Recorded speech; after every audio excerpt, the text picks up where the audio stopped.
Senator, thank you very much for doing this interview. Senator, is it ethnic cleansing or is it genocide what's going on in Myanmar towards the Rohingya? And what's your opinion and what's the official position in the United States? I don't know the official position of this administration, but the kindest take on this is ethnic cleansing. That's the kindest take.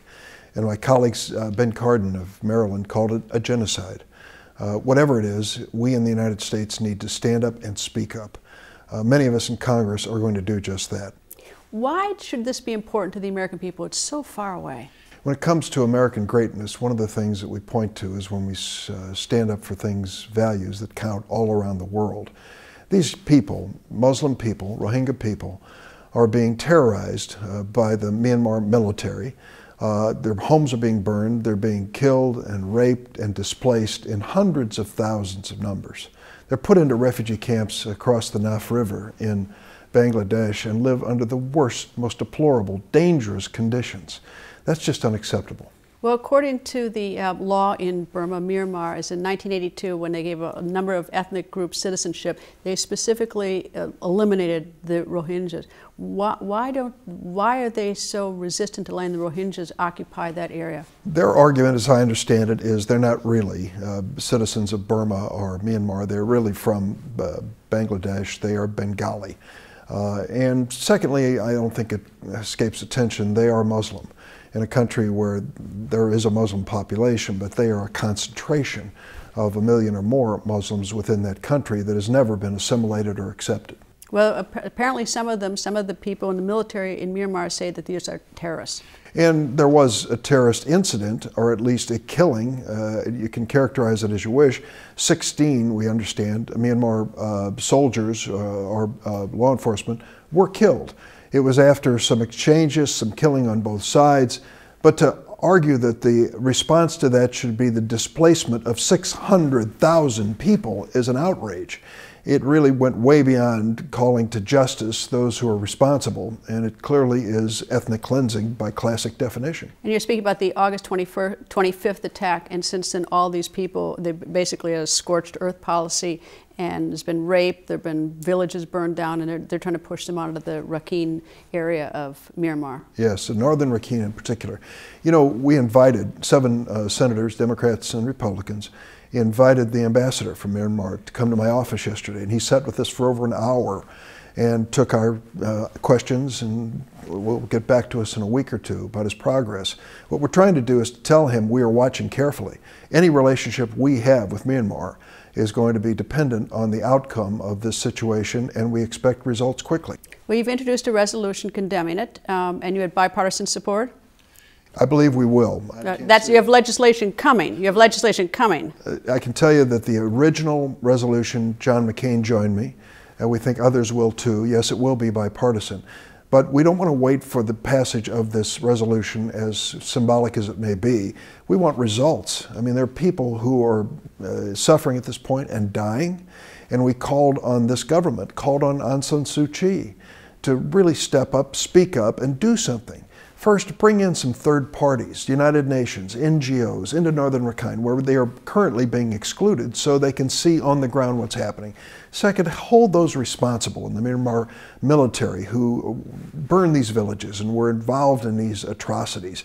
Third, if there's going to be repatriation, bring in the UNHCR, the High Commission on Refugees, to bring these people back in an orderly way. Demanding papers from people who have been completely displaced from their homes and their homes burned in front of them is unrealistic. How do you get the U.S. Senate interested in this, the whole Senate? There's a lot of talk about tax reform, and we've got health care, we've got a lot of fighting going on.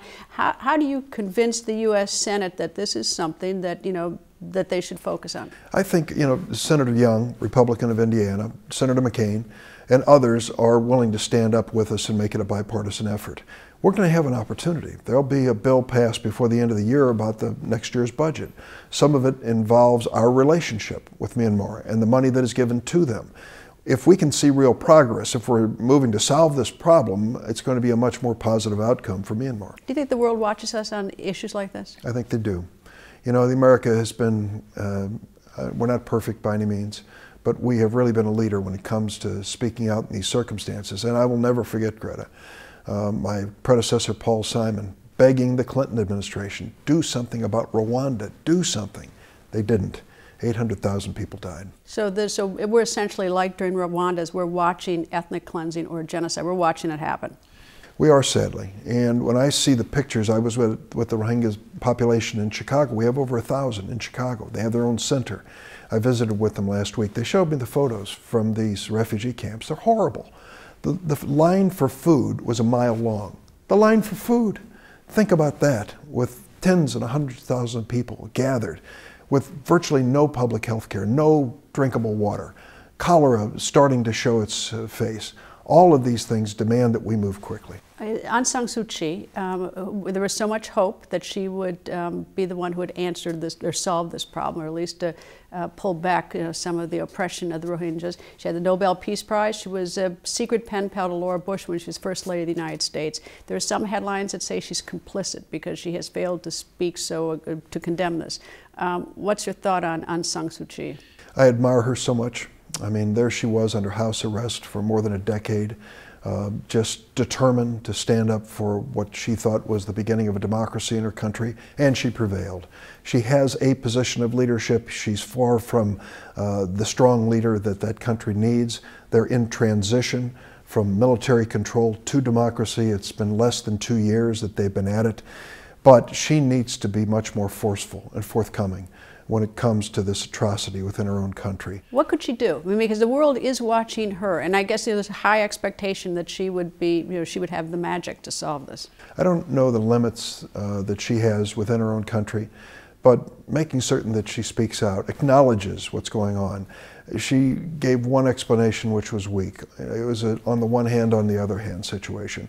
That's unacceptable in an ethnic cleansing, unacceptable in a genocide.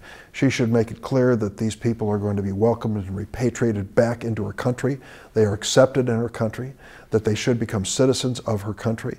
That, to me, is a statement that will give us something to work with in the West. How do you reconcile the sort of the big immigration question that they have? Although it's not immigration, these are people they say they're stateless. But many Americans condemn this and should condemn the ethnic cleansing. But here, we've got immigration issues in our country, and then I imagine they're thinking, well, what about your immigration questions? Although we're not burning villages, but how do you reconcile that?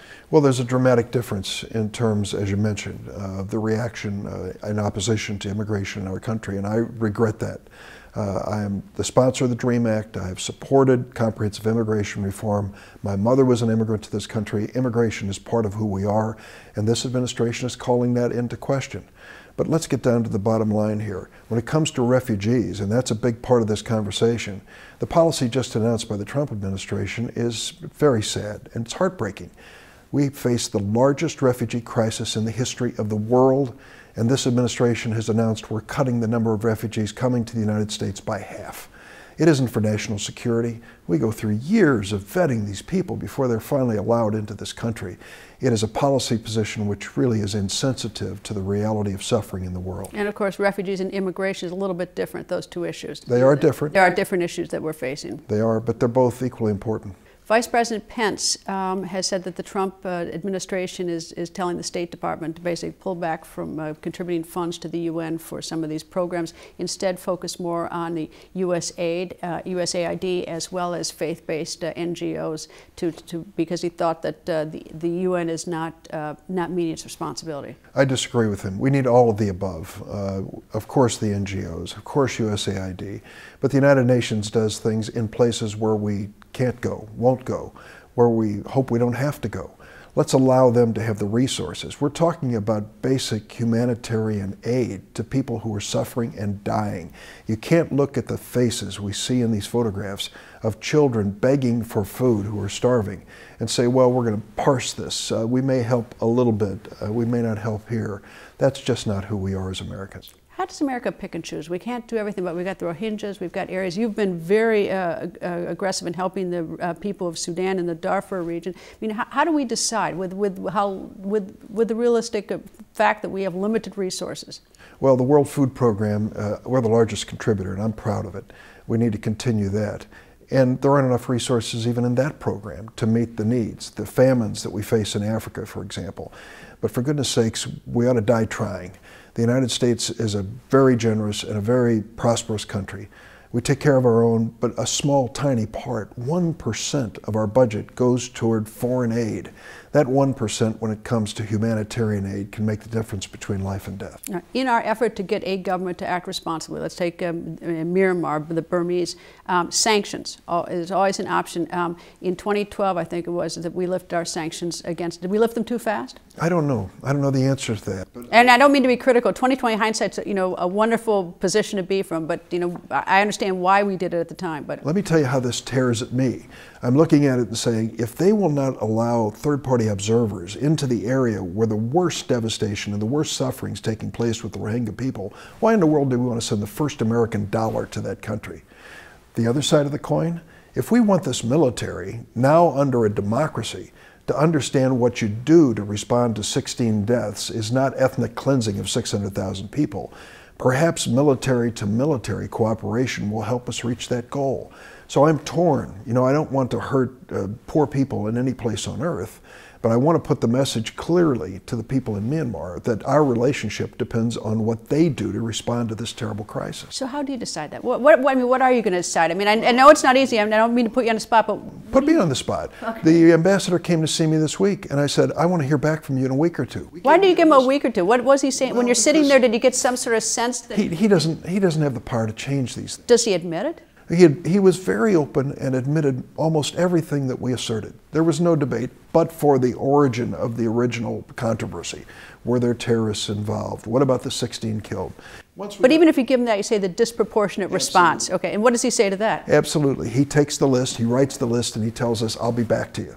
I'll go to the government and tell them this is what we face in our relationship with the United States. That's the best we can do as senators at this point, to let them know they'll pay a price if they don't respond. Does he I assume he realizes he's dealing with a very powerful U.S. senator, but in a Democratic Party that's in a minority and with an administration that may not necessarily agree with you. So, but Greta, John McCain's with me on this, and he knows it. Senator Young from Indiana sat right next to me. Both Republicans? Yes, and so we have Republicans and Democrats who really want to see something done. Did the ambassador seem to think like, okay, this is serious and I better pay attention, better get this? I think so, and the fact that he came, I thanked him for coming because he knew he was going to face withering criticism of this terrible policy and the suffering that's resulted. But he came anyway, and he said, that's my job as ambassador. And he said, I want to respond to this and get back to you quickly. There's virtually little reporting out of the area. They won't let journalists in the area. Is there anything that, is there any pressure from the U.S. to get people in there? What can you do? It's a good point. And, we talked about third-party observers. And I certainly would argue for the press to be part of that. I think that's critical in a democratic country, which Myanmar is aspiring to be, that access by the press is critical for accountability. How does the ambassador answer that, though? I didn't bring up the press particularly, but I will tell you that one of my colleagues, Senator Cardin of Maryland, brought up this question of the military being held accountable for atrocities. And as Senator Cardin said, don't do it 3 years and 5 years from now. We want to see something done now. A message to your military leaders, stop it. This is unacceptable in a democracy. And if they don't stop it, then the consequence of potential sanctions, we can do directed sanctions like on the military. Economic sanctions will hurt a very dirt poor country. That's the dilemma. I would think if they don't respond, if we're not satisfied that they're finally responding in a positive way, yes, I would have specified targeted sanctions against those that we think are culpable. And you think you get the president on board? I hope so. I don't know. I just don't know the answer to that as to whether he would care. Senator, thank you very much for the interview. Nice to see you, sir. Good to see you, Greta. Nice to see you. Thank you.